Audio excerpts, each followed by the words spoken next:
Welcome. There comes a moment in every life, not tied to age or any obvious event, when something inside you begins to stir.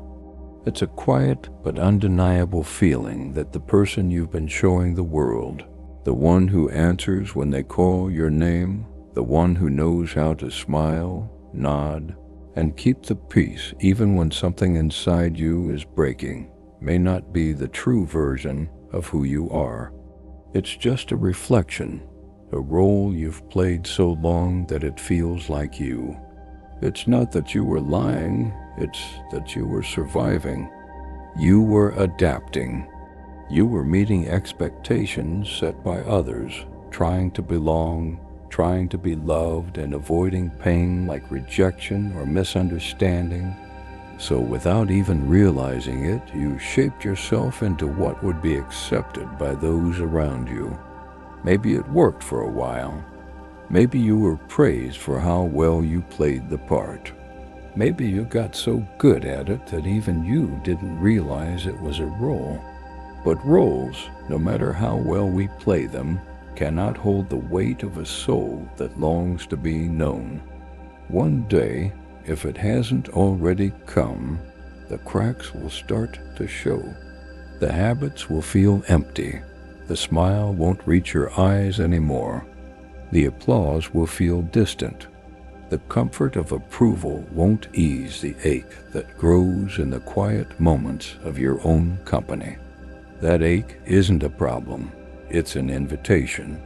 It's the beginning of remembering who you truly are. Underneath all the roles you've played, the good child, the strong one, the achiever, the responsible one, there's something deeper, untouched, something that's been watching and waiting for you to remember it.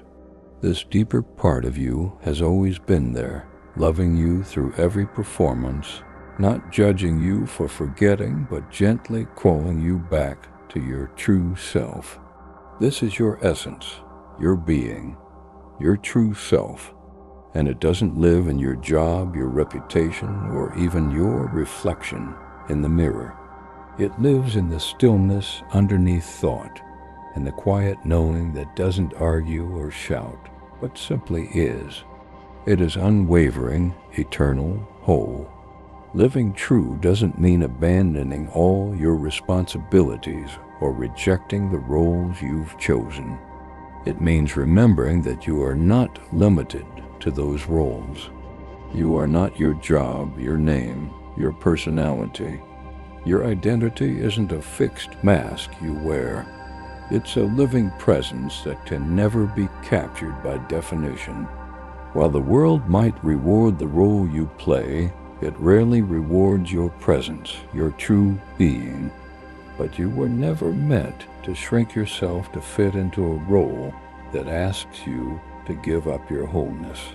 The mind, clever and protective, may resist this truth because it has invested so much energy into creating an image of you. It's built a structure of identity to protect you from vulnerability. It wants you to stay safe by keeping the role in place. Dropping the role, even for a moment, can feel like standing naked in front of the unknown. But it's only in that vulnerability that true connection happens, not just with others, but with your own soul. Your soul has been whispering to you all along, hoping you would hear through the noise. You don't have to be who you think you're supposed to be. When you stop performing, not out of rebellion, but out of reverence for what is real, you might begin to feel things you've been hiding from. Grief for all the years you spent disconnected. Anger at how early you were taught to pretend. Sorrow for not being held in your authenticity. But beyond those feelings, you'll also feel a quiet peace rising up. Not the kind of peace that depends on things going right, but the deep peace that comes when you stop fighting with yourself. This peace doesn't require you to be perfect. It doesn't need a plan. It only needs presence. It only needs you to keep returning to yourself again and again. Every time you do, you loosen the grip of the illusion of who you thought you had to be, and you make space for something more honest and more alive to emerge. The path to living true isn't about certainty. It's about surrender. It's not about giving in to fear or fate, but about trusting that truth is what remains when you stop trying to be anything other than what you are. You may still play roles as a parent, a partner, a teacher, a leader, but now those roles become expressions of truth. You bring your true self into them instead of letting the role replace who you are. You listen instead of performing. You feel instead of pretending. You start to speak in ways that are not rehearsed, love in ways that are not transactional, and rest in ways that don't require you to earn your worth. In doing so, you start to embody a quiet authority, not control, but a grounded sense of self that no longer needs permission to exist. Others may not always understand this change. They might miss the old version of you that made them feel comfortable. They may even call you selfish, distant, or changed. But what they're really reacting to is your refusal to betray yourself for their expectations. While that might cost you some relationships, what you gain is intimacy with yourself, with life, with a deeper part of your soul. You'll no longer confuse approval with love or performance with purpose. You'll know who you are, and that knowing will keep you steady. There will still be days when the old roles call you back. You might slip into familiar patterns, trying to please, trying to earn, trying to fit in, but now you'll notice it. You'll feel the dissonance. You'll hear the whisper, "This is not who you are anymore." Instead of shaming yourself for the slip, you'll simply pause. You'll breathe, you'll remember, and you'll return again and again without judgment, without panic, because the truth is not a destination you finally reach. It's a relationship you nurture each time you choose to be real, even when it's easier to pretend. Living true doesn't mean being loud, bold, or dramatic. It means being honest. Honest enough to say no when you mean it. Honest enough to admit when you're tired. Honest enough to feel your feelings without needing an explanation. Honest enough to stand in your own presence and know, even without applause, that you are enough.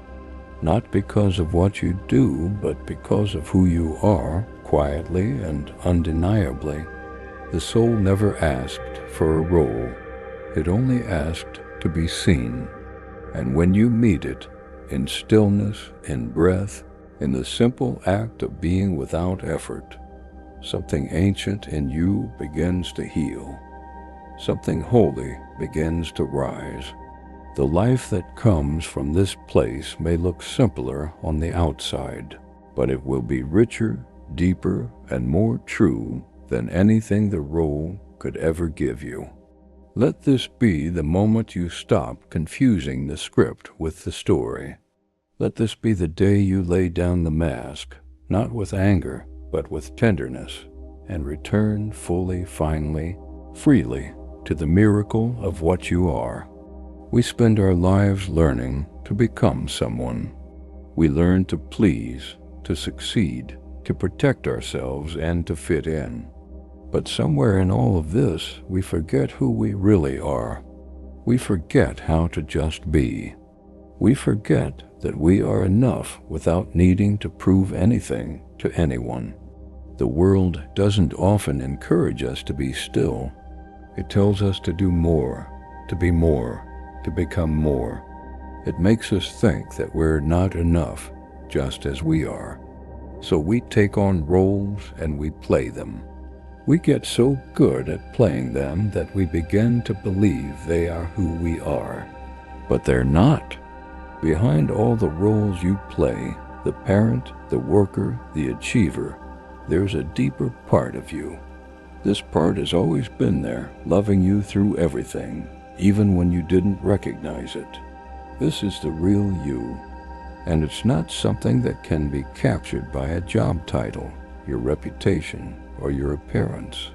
The mind wants to keep you in the role.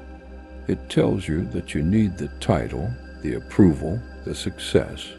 But underneath, you know the truth. You are not your role. You are not your job, your name, or your past. You are the one who is aware of those things. You are the consciousness, the presence that sees, hears, and feels. And once you remember that, you begin to realize that you don't have to live up to anyone's expectations. You can just be. You are already enough. You are already whole.